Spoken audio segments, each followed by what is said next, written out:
Prince Mamun বা আব্দুল্লাহ আল মামুন নামে যে টিকটকার বা সোশ্যাল মিডিয়ায় পরিচিত, তাকে আমরা অ্যারেস্ট করেছি গতকাল। আমরা সে কুমিল্লা থেকে ঢাকার পথে রওনা দেওয়ার পথে আমরা অ্যারেস্ট করি কুমিল্লা জেলা পুলিশের সহায়তায়, এবং সেই মামলায় আমরা তাকে অ্যারেস্ট করে আমাদের থানায় হেফাজতে আছে। আমরা অল্প কিছুক্ষণের মধ্যেই কোর্টে তাকে প্রেরণ করি। এই মামলাটি 9 তারিখে থানায় রুজু হয়েছে, ধর্ষণ মামলা, প্রলোভন দেখিয়ে ধর্ষণের একটি মামলা। সেই মামলায় আমরা পরবর্তী থেকে গ্রেপ্তার করেছি, আগের মামলার বিষয় এখানে না। 9 তারিখে রুজু হয়েছে থানাতে। আচ্ছা, ধন্যবাদ। মামলার বিষয় হলো আমাদের আইনগত প্রক্রিয়ার মাধ্যমে সঠিকভাবে আমরা তাকে অ্যারেস্ট করেছি, আদালতে তাকে সোপর্দ করব।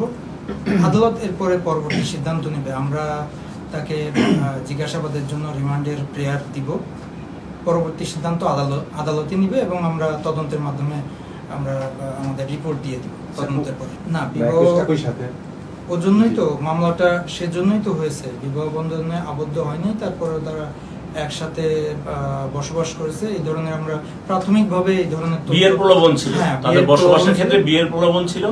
বিয়ের প্রলোভনের দেখায় ধর্ষণের বিষয়টা এখানে আসছে পরবর্তীতে, যার কারণে এটা নারী শিশু আইনের 9-1 ধারা এই মামলাটা রুজু মামলা হয়েছে। কোশ্চেনটা আমি বুঝতে পেরেছি। আমরা এই জন্যই তো তদন্ত করব, তদন্ত করে পরে আমরা পুরো ঘটনা বুঝতে পারবো, যেভাবে আসবে ওইভাবেই আমরা রিপোর্ট প্রদান করব।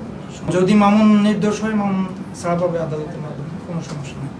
আর যে দোষী হবে তার বিরুদ্ধেই আমরা গ্রেপ্তার, তাকে গত রাতেই গ্রেপ্তার করেছি দাউদকান্দি থেকে কুমিল্লা জেলা পুলিশের সহায়তায়। আর আমরা 7 দিনের রিমান্ডের প্রেয়ার দিচ্ছি, দেখা যাক আদালত কতদিন বিবেচনা করে।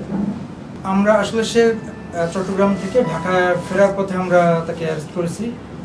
পলাতক বা এই ধরনের আমরা কোনো কিছু পাইনি। সে ঢাকাতে ব্যাক করতেছিল, এরকম অবস্থায় আমরা তাকে অ্যারেস্ট করি। আমরা খুব শর্ট টাইমের মধ্যে তাকে আদালতে আদালতে হাজির করব। না, জানার বিষয়টা তো আমাদের তদন্ত সংশ্লিষ্ট বেশ কিছু বিষয় আমরা তাকে জিজ্ঞাসাবাদ করব, বিশেষ করে কখন থেকে কিভাবে তার সাথে রিলেশন বা কি, সে প্রলোভন আসলে দেখিয়েছে কিনা, বা তাদের নিজেদের সম্মতিতেই একসাথে ছিল কিনা, এইসব বিষয়গুলো আমরা জাস্টিফাই করে আমরা রিপোর্ট প্রদান করব। অবশ্যই জানতে চাবো, মামলাটা তো ওটা নিয়েই যে কমিটমেন্ট দিয়ে সে কমিটমেন্ট ব্রেক করেছে কিনা, তাদের বিয়ের ছিল, তার কমিটমেন্ট ছিল কিনা, সেই প্রলোভনের মাধ্যমে তাদের মধ্যে সম্পর্ক হয়েছে কিনা, এটাই তো আমরা যাচাই করে দেখব তদন্তের মাধ্যমে।